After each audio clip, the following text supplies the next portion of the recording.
que eu posso te apresentar um pouco, Adriano? Eu tenho aqui uma cola de 2, 3 páginas. Eu vou tentar reduzir, porque você, apesar de jovem... Então, Adriano, ele é médico, sanitarista, com mestrado e doutorado em saúde coletiva em Campinas, não foi? Na Unicamp, não foi, Adriano? Essa na parte acadêmica, né? Ele foi um tempo bom, 3, 4 anos, foi em Harvard, na escola de saúde pública, como professor visitante, pesquisador visitante. E agora está na FGV, né? Pesquisador da FGV Saúde, professor na Escola de Administração de Empresas. Eu, na verdade, conheci mais e conheço mais Adriano como gestor, porque ele, já muito jovem, foi vice-secretário adjunto da Secretaria Executiva do Ministério da Saúde no 2011, 2012, e assumiu a Secretaria Municipal de Curitiba. Lá fizemos um estudo de caso sobre mais médicos. E também, depois da experiência em Curitiba, ele foi de novo para o governo federal como secretário de Ciência e Tecnologia do Ministério da Saúde. E foi consultor da OPAS também, enfim, está em muitas comissões, é muito aparicado, e por isso The Lancet, a comissão de Public Health de The Lancet, encarregou desse estudo de caso sobre o financiamento da atenção primária no Brasil, que ele nos vai apresentar hoje. É só isso, Adriano. Obrigado, viu, estar com a gente. Ele é defensor da atenção primária, né? Apesar de não ser médico de família, ele é fã de carteirinha assinada da saúde da família, então é da família, da nossa família. Obrigado. Eu que agradeço, Renato. Puta, super bacana estar aqui com um monte de amigos, amigas, amigues. Poder, na verdade, conversar, né? Eu não vou apresentar aqui, a ideia, acho que é mais uma conversa, contar um pouco de como é que foi esse processo do convite e do trabalho que a gente desenvolveu nessa Lancet Commission, que buscou analisar o financiamento da atenção primária em países de baixa e média renda. E quando eu recebi o convite, pô, fiquei muito honrado, mas também uma enorme de uma responsabilidade contar a história do financiamento da atenção primária no Brasil, com tanta gente sabida, né, sobre esse tema que tem aqui nessa sala, com a importância de relatar isso, contando não só a história da atenção primária, né, mas a história da reforma sanitária brasileira, da implantação do SUS, que é o substrato, né? E aí, e no momento que a gente está vivendo, né? O Brasil Previne, quando me convidaram, falaram: a gente tem aqui um modelo de análise que nós pretendemos usar como base para análise do sistema modelo de financiamento dos países. E a gente também já tem algumas coisas que nós temos né, nas pesquisas que a gente tem feito, já tem alguns achados importantes que a ideia é tentar validar isso nos estudos de caso. Um deles é que a captação é o principal modelo, né, a ser implantado para o financiamento da atenção primária. Aí eu falei, gente, eu acabei de publicar um artigo de opinião que eu também considero um instrumento muito potente, mas do jeito que estão aplicando aqui no Brasil, tá sendo com sentido diferente de remunerar equipes, né? Está sendo utilizado para fazer a transferência de recursos, o cálculo de transferência de recursos federais para os municípios, substituindo financiamento de base populacional. E isso para nós é uma ameaça. E eu vou falar isso, tudo bem? Não, tudo bem, é importante. Enfim, então, esse é um pouco o contexto. Eu não participei da elaboração do relatório final da Commission, Eu fiz, né, só o relato do estudo de caso e aí também junto com uma equipe que a gente tentou fazer um estudo Mixed Methods, trabalhando com dados quant, quali, para contar um pouco dessa história e com os dados, né, enfim, quantitativos para ilustrando um pouco todo o processo, né, de achados que a gente ia, né, contando a história do desenvolvimento dos arranjos de financiamento. Então, assim, essa é um pouco a introdução. Eu fiz trouxe uma apresentação, até, desculpa, está em inglês, que foi de um material que eu apresentei para a Commission ainda no ano passado, com os principais achados, com uma síntese. O material está publicado, não sei se o pessoal já teve oportunidade de ler e tal. Então, a ideia talvez é apresentar aqui muito rapidamente só como é que foi o percurso, e aí depois a gente mais super interesse de escutar, né, vocês em relação a impressões sobre esse estudo. Está publicado como um working paper, e a nossa ideia é desenvolver para submeter como artigo. Então, ter um feedback de vocês pode ser super importante para a gente aprimorar o estudo, ver outras coisas que poderiam estar sendo colocadas, né, agregadas, enfim. Então, eu vou projetar. Eu só... Ops, não é essa que é a projeção. Aqui. Pronto. Deu certo? Deu. Beleza. Então, esse estudo, né, foi feito como parte da Lancet Commission para o estudo de financiamento da atenção primária. Vários estudos de caso fez parte, havia um protocolo para a realização desses estudos.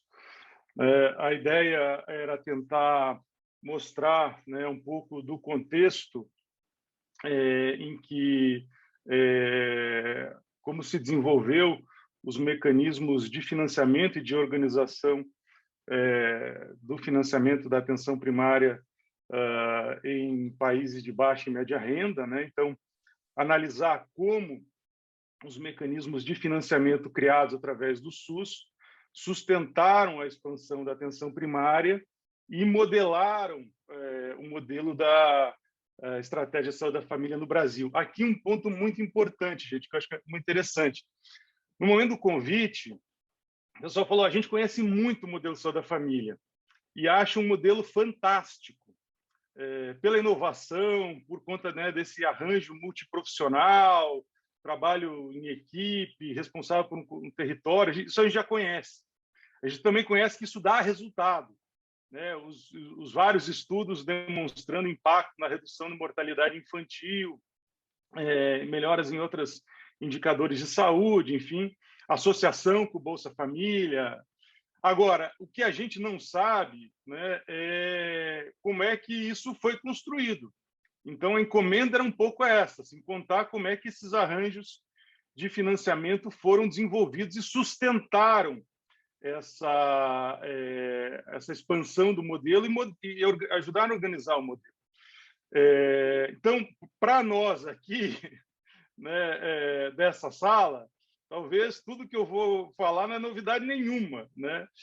Mas para o público internacional havia um interesse. Talvez há muita publicação nossa, né, relatando esse processo da construção dos mecanismos de financiamento do SUS e dirigidos para a atenção primária, mas ainda uma publicação muito nacional, né, e teve pouco alcance internacional. Então, esse foi um pouco da encomenda do estudo de caso, ou seja, esse estudo ele foi dirigido para uma audiência internacional, né? Então, tem coisas que eu vou falar que pode parecer muito básica aqui para um grupo de experts, mas que para essa audiência internacional era importante, né? Então, um dos principais aspectos aqui, né, que a estratégia de saúde da família foi desenvolvida junto com o processo de reforma sanitária brasileira, como parte, né, estruturante dessa reforma, e não como um programa vertical, separado, focal, né, como é a experiência usual de países de baixa e média renda, né? Então, aqui faz uma diferença, né, da experiência brasileira, da força do modelo que a gente construiu, a atenção primária, o modelo de saúde da família em outros países. E aí a gente falou um pouco, né, do contexto. Então, essa experiência brasileira permitiu uma escalada rápida da cobertura de atenção primária num país que é continental, né, que tem uma situação de upper middle, né, de média e alta renda, mas muito desigual. Essa desigualdade socioeconômica, que também é uma marca do nosso país e é um entrave para o desenvolvimento do sistema de saúde. E apesar disso, né, o modelo saúde da família contribuiu para a mudança do modelo assistencial, impactando na ampliação do acesso a cuidados, melhoria de resultados em saúde e redução de desigualdades em saúde. Entretanto, né, fragilidades do sistema de saúde e principalmente as diferenças nas capacidades dos municípios dificultaram uma maior expansão, um maior avanço na qualidade da atenção primária. Então, não é problema do modelo, assim, é evidente que o modelo sempre pode ser aprimorado, né? Mas um dos maiores limitantes do aperfeiçoamento do funcionamento do modelo está ligado a fragilidades estruturais do sistema de saúde que vêm sendo agravadas nos últimos anos, né, em função do contexto de crise política, crise econômica e medidas de austeridade fiscal. Então, isso aqui é um pouco a introdução. Aí, aqui um pouco o background então, deixa eu só colocar aqui para eu ver.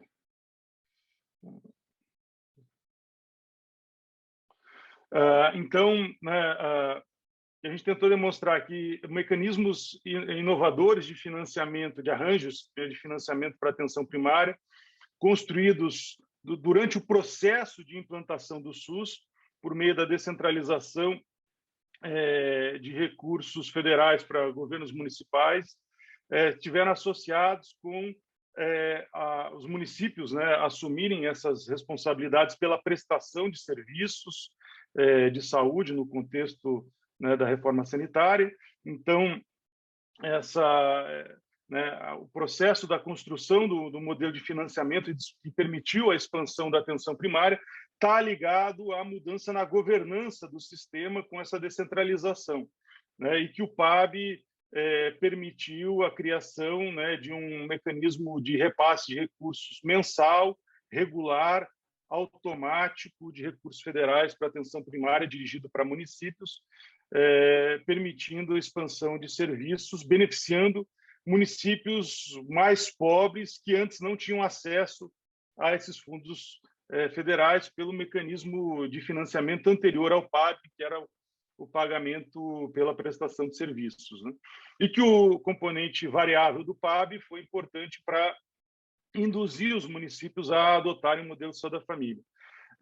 Então, essa rápida expansão do modelo só da família teve efeitos positivos, né, na performance do sistema de saúde, como eu já falei, ampliando acesso, né, com redução de mortalidade infantil, hospitalizações preveníveis e mortalidades também que podem ser evitadas, incluindo redução em desigualdades raciais, com estudos recentes do Thomas Rohn mostrando isso. Entretanto, né, diferenças na cobertura geográfica permanecem e também na qualidade do cuidado, e desde 2015, né, a crise econômica, a política de austeridade. Então, isso aqui já estava no background, Em 2019, um novo mecanismo de financiamento. Ainda quando a gente começou a fazer o estudo, ele não tinha sido implementado por conta da pandemia, né? Mas a gente já anunciava aqui o Previne. Aí, então, como é que a gente organizou a metodologia? A gente fez uma pesquisa mix métodos, articulando, então, pesquisa quant, quali, com revisão de literatura, entrevista com atores-chave. Esse documento é valioso, assim, essas entrevistas que a gente fez, que eu já vou falar um pouco mais a respeito, e trabalho com dados quantitativos, né, de bases governamentais. Então, a gente buscou responder algumas perguntas, né, como os mecanismos de financiamento do SUS influenciaram a expansão e a manutenção da cobertura do saúde da família e modelaram da atenção primária à saúde no Brasil. Como esses modelos de financiamento se desenvolveram historicamente, contribuíram para a implantação de saúde da família, como principal modelo de oferta, de organização da atenção primária, né, como a governança tripartite do SUS e a descentralização do sistema de saúde, a descentralização de responsabilidades para o nível municipal influenciou a implantação da atenção primária. Esse é um outro objeto assim super interessante do caso brasileiro, né? Um sistema de saúde descentralizado para o nível municipal. Então, isso chamou muita atenção da Commission para entender melhor como é que é todo esse processo. Essa coisa, para eles, é uma experiência muito única nossa, né, de descentralizar para nível municipal. E acho que isso, a questão da governança, a gente precisa ainda desenvolver um pouco mais. Como esses mecanismos de financiamento se traduziram em inputs, né, em relação a recursos humanos, construção da infraestrutura, equipamentos, enfim. Como os mecanismos contribuíram para a integração da atenção primária em redes de atenção, como programas que auxiliares, né, ao saúde da família, com Mais Médicos e PIMAC, contribuíram para enfrentar os desafios da ampliação da cobertura do saúde da família, e quais são as fortalezas e fragilidades do mecanismo de financiamento, né, do modelo de saúde da família, e que lições da experiência brasileira podem servir para outros países. E a última pergunta, então, é como a transição desse mecanismo do PAB, com fixo e variável, os componentes fixos e variáveis, para um modelo de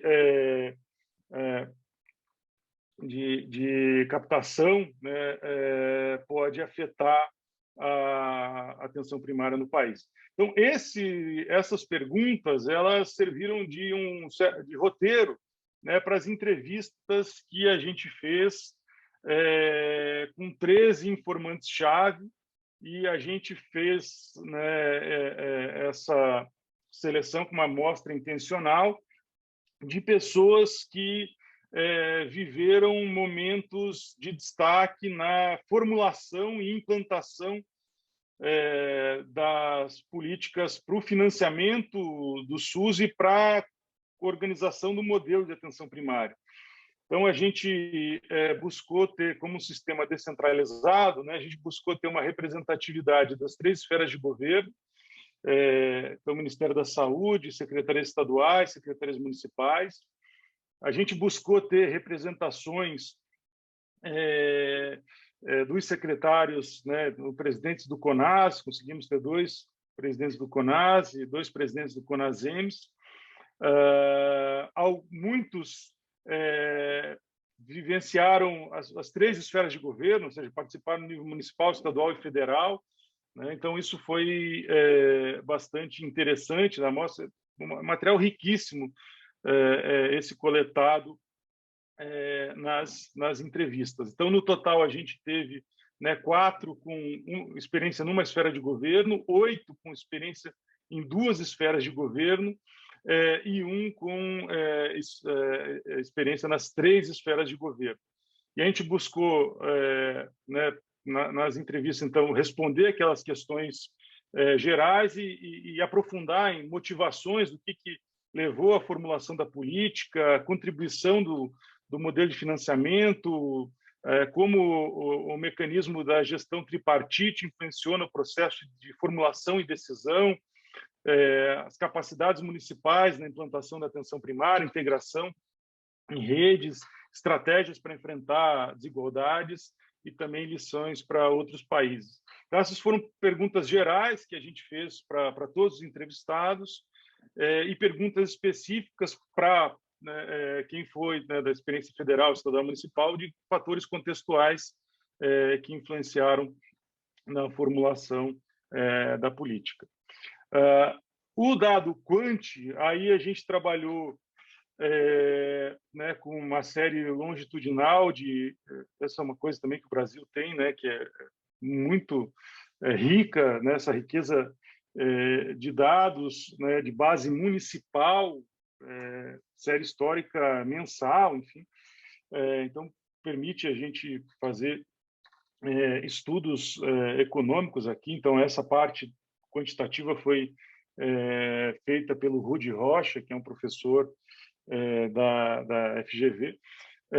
Então, a gente buscou, a gente trabalhou com dados de financiamento, tanto do FINBRA, do Ministério da Economia, como do CIOPS, analisando gastos municipais, percentual das transferências federais, transferências do SUS para os municípios, o percentual da contribuição dos próprios recursos, percentual PAB fixo, PAB variável, total gasto na atenção primária a partir de 2005, esses dados do FINBRA, dados de infraestrutura, acesso e resultados à saúde, do DataSUS-NS, e também indicadores socioeconômicos para marcar a capacidade municipal. Então, dados do IBGE e da Munic, como renda per capita, percentual de população pobre das famílias em situação de pobreza, situação rural, população, índice de desenvolvimento econômico e índices de governança e capacidade estadual.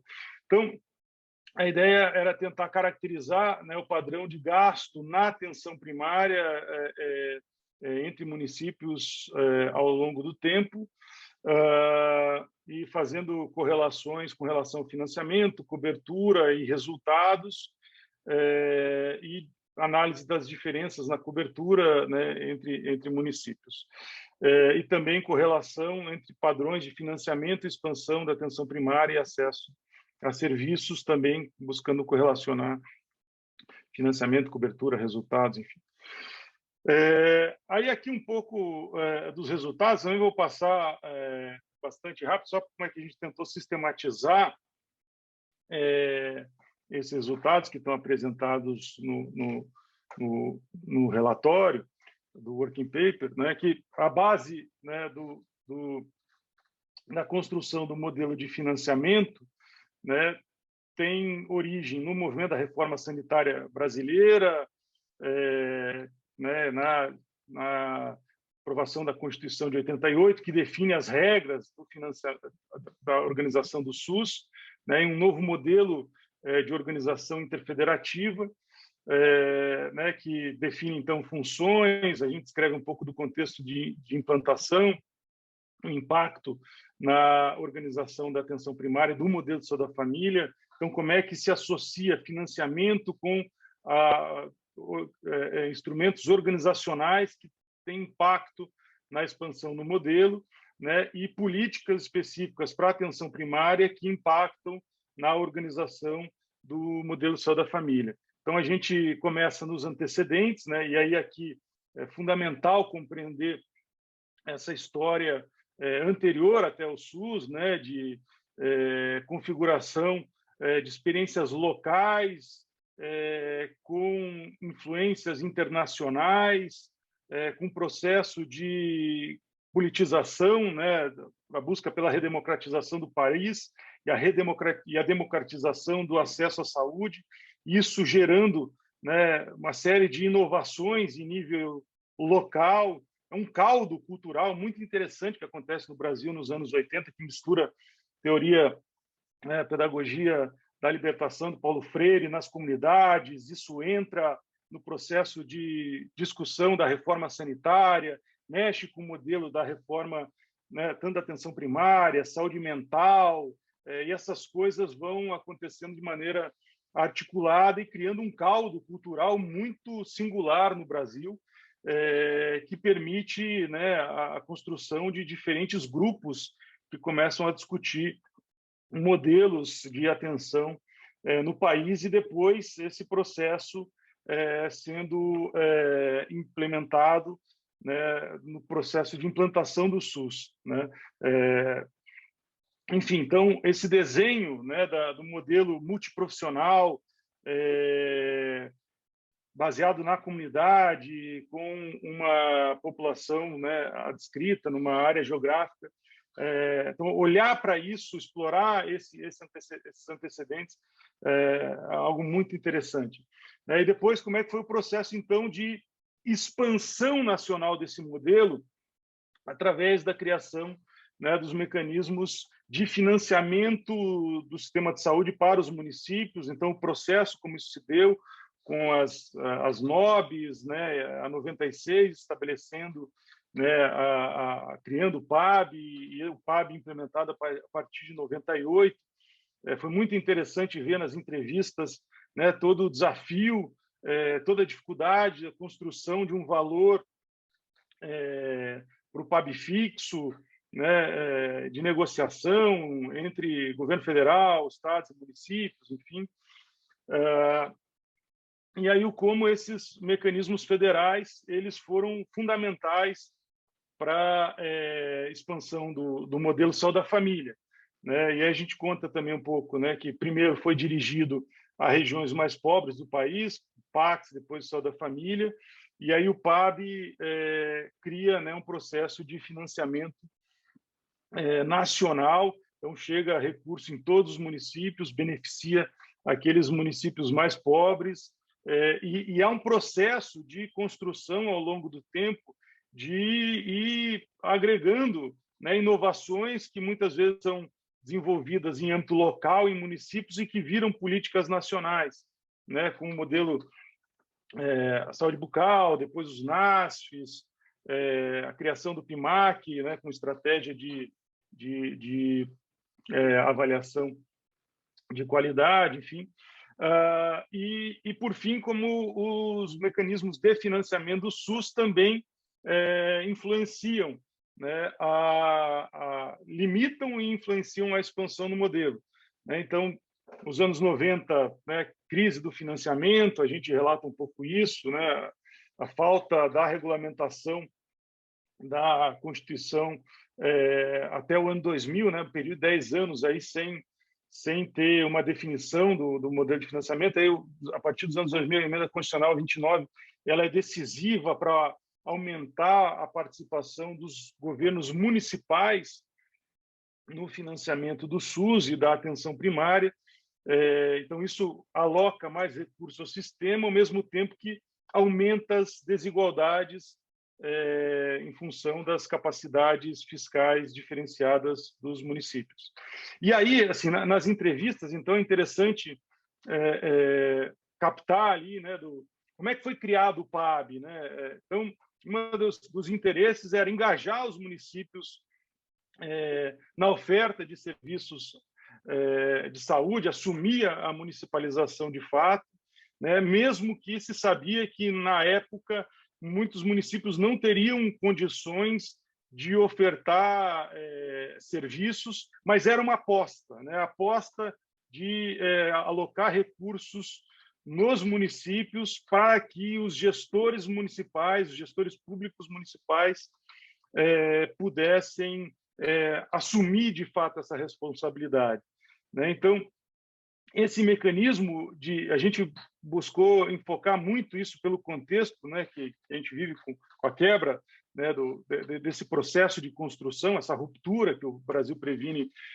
provocou. A gente tentou contar bem essa história em detalhes para mostrar a importância, né, do modelo de financiamento de base populacional, né, para levar recursos, né, ao conjunto dos municípios, beneficiando especialmente, então, os menores municípios, e isso criou, né, um substrato aí que permitiu uma rápida expansão da cobertura da saúde da família. Então, apesar do PAB fixo ter ficado ao longo do tempo, e a gente vai demonstrando isso, menos importante do que o PAB variável, né? O PAB variável vai assumindo um maior percentual, demonstrando né, como o Ministério da Saúde assume esse papel de induzir a organização no modelo.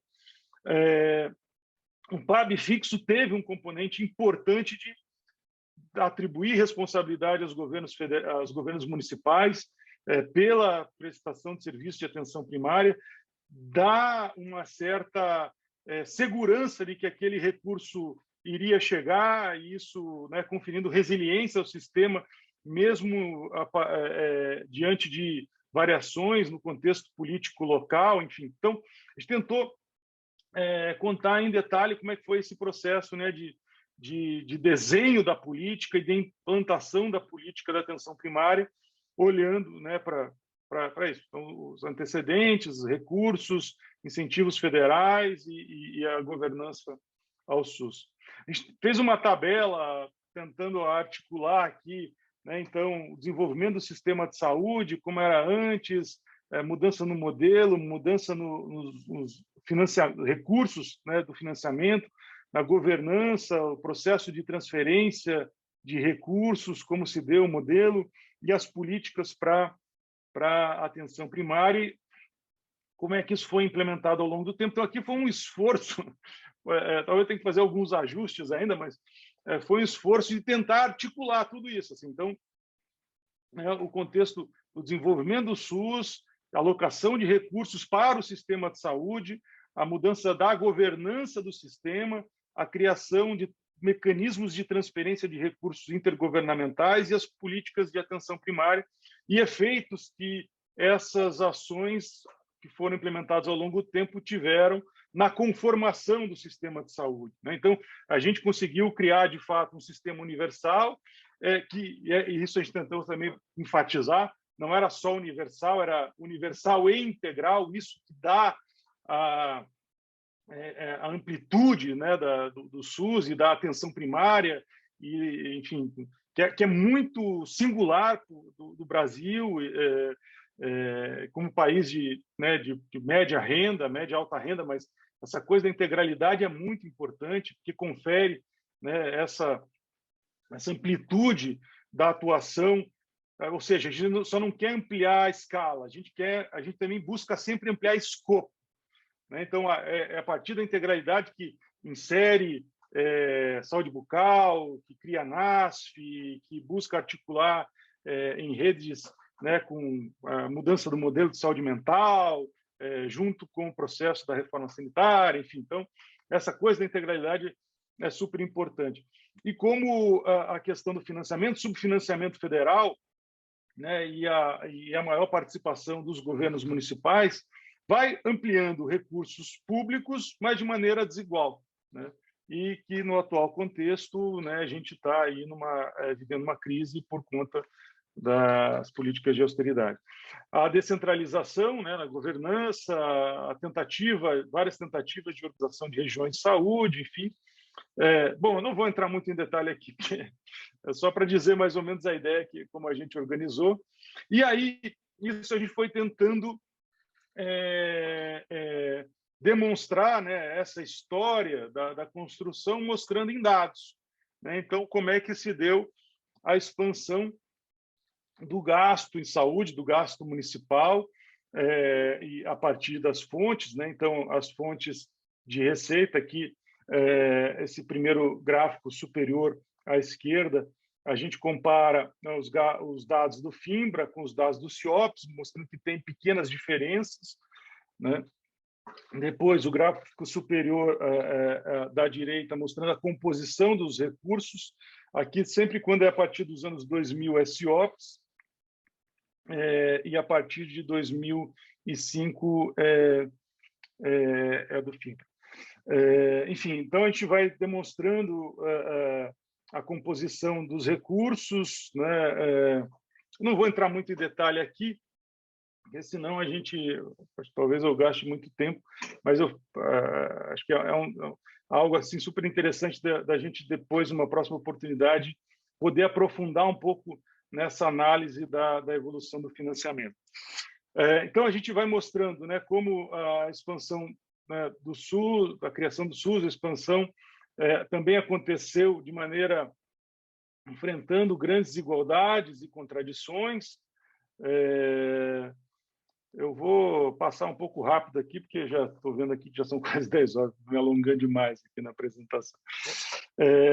Mas, então, como é que a gestão tripartite, né, do SUS influenciou a implantação, os municípios assumindo, né, um papel importante? Isso para a audiência internacional é muito importante entender, né, como é que foi esse processo, né, da descentralização para o nível municipal, a frágil participação dos estados no suporte, no enfrentamento das desigualdades na atenção primária, e aí como é que essas desigualdades se expressam, né, nos gastos em saúde, nas diferenças regionais. Então, a gente vê, né, um maior crescimento em todas as regiões do país, mas esse crescimento é maior nas regiões sul, sudeste, centro-oeste do que norte e nordeste. Aqui a gente tenta também associar os determinantes do gasto em relação a fatores socioeconômicos, população, e aqui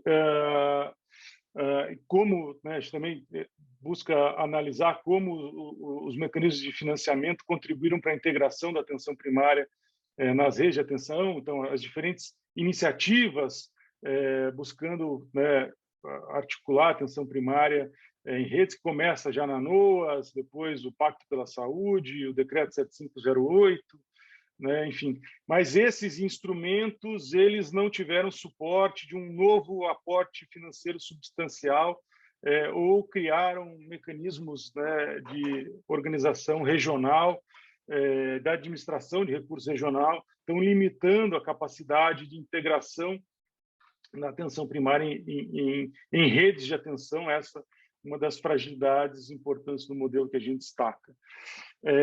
A gente também discute, né, como os mecanismos de financiamento se traduziram em recursos, e aí pontuamos, né, as dificuldades da alocação de profissionais, particularmente profissionais médicos, e a importância do modelo do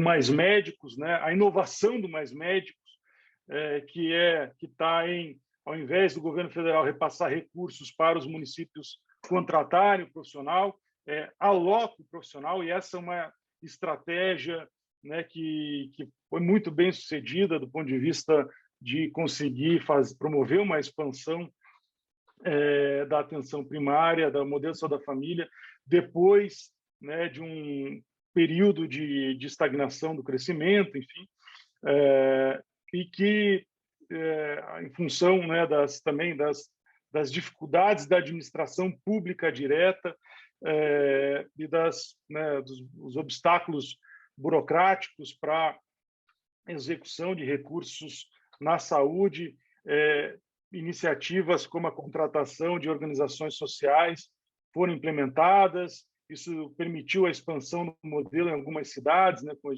cita o Rio de Janeiro, mas esse modelo ainda encontra fragilidades, ameaça a resiliência do sistema enfim, pela fragilidade de sustentação, enfim.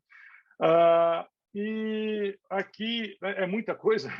Como é que os programas auxiliares contribuíram para enfrentar as desigualdades? Então, a gente fala nas revisões da PNAB, depois o PIMAC, o Requalifica, mais médicos, para tentar dar, então, né, a riqueza dessa história, a quantidade de iniciativas que foram implementadas, mas, ao mesmo tempo, né, na fala de um dos entrevistados, né, que a implantação desses processos aconteceu de maneira gradual, não global, não articulada necessariamente, não interconectada, e que isso fragilizava a implantação dessas políticas. que muitas vezes elas eram pensadas, formuladas, mas sem uma base de um planejamento orçamentário para que elas tivessem maior impacto. Então, isso, né, da fala de uma pessoa que ocupou um espaço relevante na formulação de políticas, demonstrando a dificuldade, né, de construção, né, dessas políticas nesse contexto de subfinanciamento federal. Aqui também, esse dado, a gente quer trabalhar melhor para publicar, então a gente, né, tenta fazer uma correlação entre efeitos do gasto em saúde, com gasto de recursos próprios, transferência do PAB e transferências não PAB, do ponto de vista da expansão de acesso e de resultados na mortalidade infantil. E que a gente demonstra aqui também, muito rapidamente, só para dar uma geral, que os recursos próprios municipais são os que têm menor impacto na ampliação de acesso em resultado.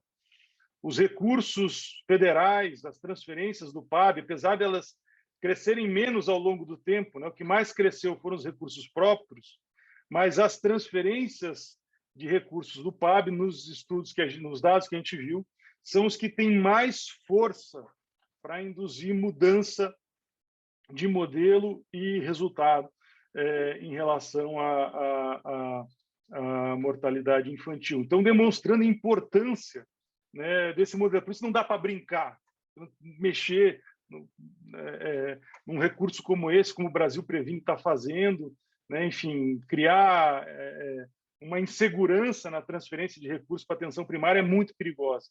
É um pouco isso que a gente chama a atenção, que é como a gente finaliza, a gente não aprofunda, né, na discussão, mas é como que a transição do PAB para a captação pode afetar a atenção primária no país. Então, vários entrevistados demonstraram muita preocupação, né, com essa mudança no contexto de restrição fiscal,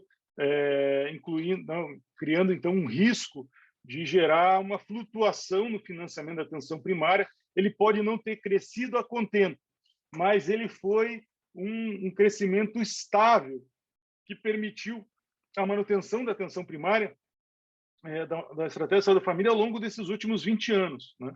Então, a criação do PAB foi, sem dúvida, uma inovação bastante importante no modo da transferência de recursos do governo federal para municípios, e a sua extinção, ao invés do seu ajuste, né, poderia, então, criar, na visão desse entrevistado, é incompreensível, e especialmente num cenário, né, que não tem recursos novos para a atenção primária.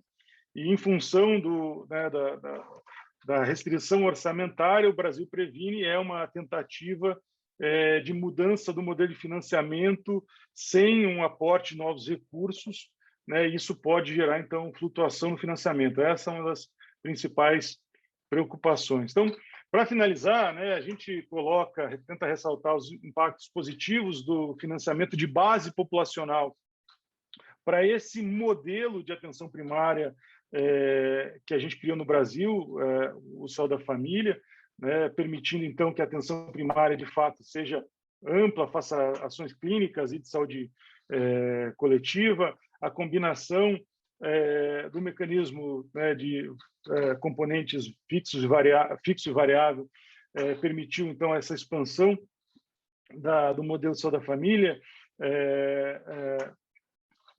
melhorando resultados em saúde, né, enfim. Esse modelo foi resiliente, mesmo e politicamente sustentável após, né, mais de 2 décadas, né, e que, apesar do sucesso do modelo de financiamento, outras tentativas, né, para integração da atenção primária falharam, mas isso muito em função dos problemas estruturais do SUS, né, como eu já falei.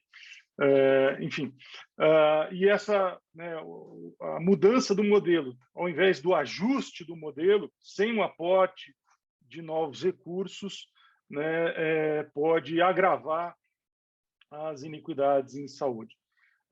Então, aqui, assim, como esses resultados eles se correlacionam com outros achados na literatura, né? A gente já demonstrou que outros estudos, muitos estudos nacionais já tinham falado muito do que a gente demonstrou nesse estudo, né? Na importância do modelo de financiamento para a expansão desse modelo de atenção primária, enfim. Enfim, acho que é isso. Desculpem se me alonguei aqui na apresentação e principalmente se eu não consegui apresentar os dados quantitativos com maior detalhe. Talvez precisaria um momento que a gente viesse aqui eventualmente até com o Rudy, para a gente apresentar esses estudos, porque esses dados acho que são muito interessantes e acho que vale a pena um momento específico para essa análise. Muito obrigado, Adriano. Acho que você pode fechar o compartilhamento agora. Consegui. Bom, claro que apresentar um trabalho desse, eu tive, né, prazer, a honra de participar. Sintetizar é quase impossível, né? Mas eu queria fazer um comentário assim geral antes de abrir para vocês para o debate, né? Que o meu envolvimento pessoal nesse estudo, né, também discutindo com os colegas, aí algumas coisas ficaram para mim mais claras. Claro que eu, sendo estrangeiro, conheço menos os processos que vocês, só estudei. Mas uma coisa porque se você lê o relatório do geral em inglês, não sei se vocês tiveram a oportunidade de ler, ele, especialmente o resumo executivo, nós tivemos uma certa preocupação, especialmente Adriano, que ficou com os cabelos assim, ele que ainda tem bastante, porque por uma série de... Primeiro que a tradução portuguesa era terrível, ainda não está publicada, né? Mas também porque tem algumas coisas que dito em inglês, quando você traduz, no italiano é a mesma coisa, toda aquela pompa aí dali fica um pouco... Então, quando você lia aquele texto, tinha um pouco a sensação que puxasse que o financiamento da peça é importante e que até uma prática seletiva da peça, um enfoque seletivo da peça poderia ser o que, na verdade, se você vê a maioria dos outros países, os estudos de casos foram feitos em 10 países, mas se pega a maioria dos países de médio desenvolvimento, né, médio, que não estão mais baixos, o que Adriano falou, a maioria deles, a atenção primária é um programa, tipo tuberculose ou tipo malária, entendeu? Então, tem essa...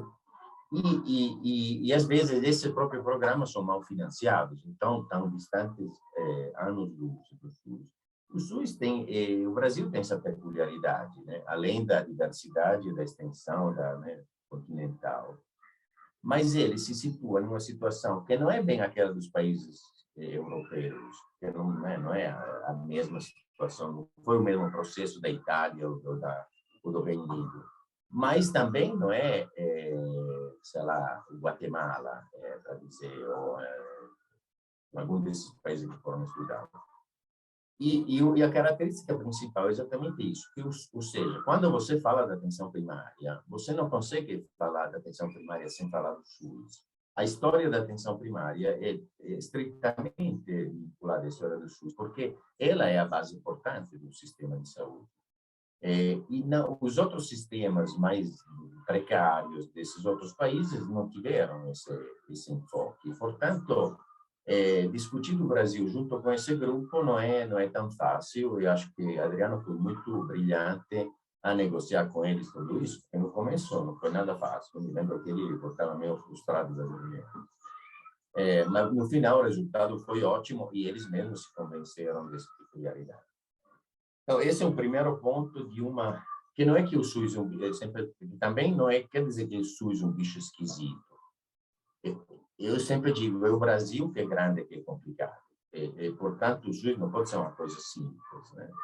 E esse é um primeiro fato, ou seja, quando você tem que explicar isso para outro, é difícil e nem sempre eles podem colher. Eu trabalhei muitos anos na OPAS, trabalhei também em Washington, e tem uma espécie de coisa não dita, que o SUS é complicado. Mas não é complicado, é complicado porque é muito diferente da maioria dos sistemas latino-americanos, que são segmentados, tem seguro de saúde, tem seguro dos estudantes, seguro dos professores. Eles usam fundos mancomunados. Eu me lembro que usava essa palavra mancomunados, que são os pooled resources. Em espanhol é mancomunado. Você fala mancomunado em português, eu não sabia, mas depois me olhava, mancomunado como? Como seria? Entendeu? Então, há umas diferenças. Então, esse esforço de transmitir esse saber, esse conhecimento para fora, é difícil, mas é muito importante, porque mesmo gente como a Commission, que estuda o tempo todo, que faz a atenção primária no mundo, não tem clareza de como funciona. Então, esse é um ponto que a gente sempre tem que pensar quando explica isso para fora, e talvez esse vale também para nossos próprios interlocutores, não só para os estrangeiros, né? Porque é difícil explicar uma coisa que é complexa.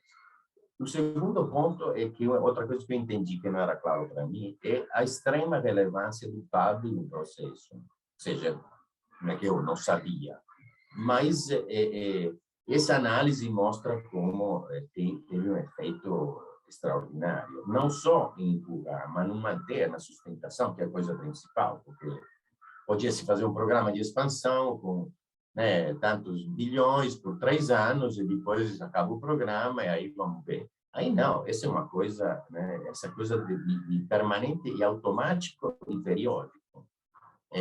E sempre, mais ou menos, você sabia que pelo menos fixo, aquilo ali, né, chega. Né? Então, um pouco esse fato e como ele foi liquidado em 5 minutos, né, pelos governantes do governo Bolsonaro, montando esse novo esquema, isso denuncia uma certa superficialidade na análise, porque, não sei, se alguém tivesse lido bem esse relatório, talvez pensaria 2 vezes antes de deixar o PAB morrer. Mas, de novo, talvez não era claro para os estrangeiros e para mim, que sou estrangeiro, mas talvez para muitas outras pessoas isso não é muito claro. Ou seja, alguma culpa devemos ter também nós, que não sabemos defender suficientemente esse modelo, apesar. E a mesma coisa vale, as mesmas considerações iguais que eu faço para o PAB, a estratégia de saúde da família, que eu já era fã e tal. Mas é mais uma prova, porque as coisas fortes da APS no SUS, nesse momento, eram o PAB e a saúde da família. Agora, nós temos uma reforma que o PAB não tem mais e saúde da família, tanto faz se bota ginecologista, faz como cada um como dá na telha. Então, essa é outra grande coisa, outra coisa importante. Eu sempre penso nas mensagens, né, nessa fase política, né, como a gente pode alimentar as políticas com essas informações. Portanto, ou seja, hoje, infelizmente, o que podemos fazer é jogar de defesa.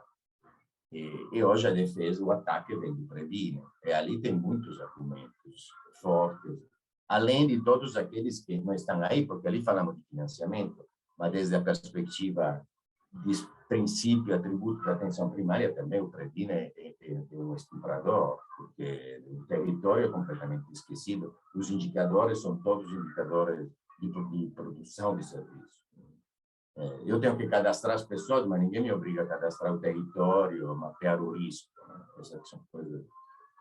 Enfim, então, nada, só para dizer que esse trabalho, além de ser um trabalho científico, ótimo, eu participei, então só, não posso nem, tenho conflito de interesse dizer que ele não é bom.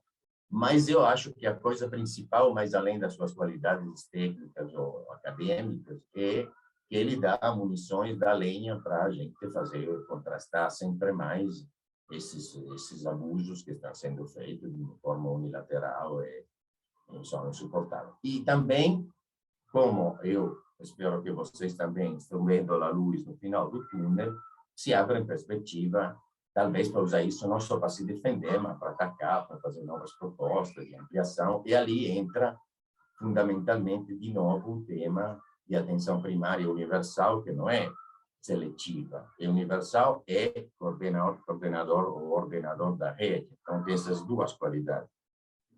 E está em todo lugar, e em todo lugar tem capacidade de ativar a rede de serviço, de realmente incluir as pessoas dentro da rede de serviço. Enfim, desculpe, eu sempre tenho essas conclusões um pouco assim de padre, mas eu acho que são importantes. Então, abro a discussão.